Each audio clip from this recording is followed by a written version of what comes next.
നമസ്കാരം. ചന്ദ്രൻ നമ്മുടെ ജാതകത്തില് പലരും പറയാറുണ്ട് ചന്ദ്രന് പക്ഷ ബലമില്ല, ചന്ദ്രൻ ദോഷത്തിലാണ്. ചന്ദ്രന് പക്ഷബലമില്ലാതെയും ചന്ദ്രൻ ദോഷത്തിലുമാകുന്ന ആളുകൾക്ക്, അതായത് ചന്ദ്രഗ്രഹം വിപരീതമായിട്ട് നമുക്ക് അനുകൂലമല്ലാതെ ദോഷമായിട്ട് നിൽക്കുന്നവരുടെ ദോഷങ്ങൾ എന്തൊക്കെയാണ്, അതിനെന്തൊക്കെയാണ് പരിഹാരങ്ങൾ എന്ന് വെച്ചാല്, അത് ചന്ദ്രൻ ഏറ്റവും കൂടുതൽ ദോഷത്തിൽ നിൽക്കുന്ന നാളുകള് ഭരണി, പൂരം, പൂരാടം, ആയില്യം, തൃക്കേട്ട, രേവതി ഈ നക്ഷത്രക്കാർക്കാണ് ചന്ദ്രൻ ദോഷത്തില് ആവുന്നത്.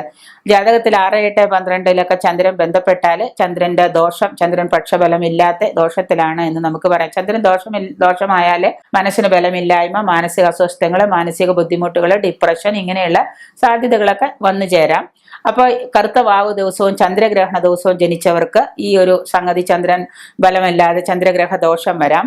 ജാതകത്തിൽ ചന്ദ്രനും ബുധനും ഒരേ രാശിയിൽ വരിക, ചന്ദ്രശാന്തിക്ക് വേണ്ടി, ചന്ദ്രഗ്രഹത്തിന് ശാന്തിക്ക് വേണ്ടി, അതിനെ നമുക്ക് പൂർണ്ണമായിട്ട് അനുകൂലത്തിലാക്കാൻ വേണ്ടിയിട്ട് നമ്മൾ ചെയ്യേണ്ട കാര്യങ്ങൾ എന്ന് വെച്ച് കഴിഞ്ഞാൽ, അവര് അങ്ങനെ ചെയ്തു കഴിഞ്ഞാൽ അതിന്റെ ആനുകൂല്യം, ഈ ചന്ദ്രന്റെ ദോഷം മാറി അതിന്റെ ആനുകൂല്യം നമുക്ക് വർദ്ധിക്കുകയും നമുക്ക് അതിന്റെ ഗുണങ്ങൾ കിട്ടുകയും ചെയ്യും.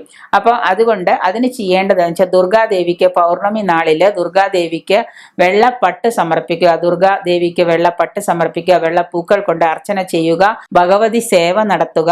ഭഗവതി സേവ നടത്തിയതിനു ശേഷം ഭഗവതി മന്ത്രങ്ങളോ ഭഗവത് മന്ത്രങ്ങളോ ഉരുവിളിടുക, പൊങ്കാല സമർപ്പിക്കുക, വെള്ള മുത്തുകൊണ്ട് മോതിരമോ ലോക്കറ്റോ ധരിക്കുക, ഇങ്ങനെയുള്ള സ്ഫടികമാല ധരിക്കുക, വെള്ള കളറിലുള്ള വസ്ത്രങ്ങൾ ധരിച്ച് നമ്മൾ ഈ ചന്ദ്രഗ്രഹ പ്രീതി അകറ്റുന്നത് നല്ലതാണ്.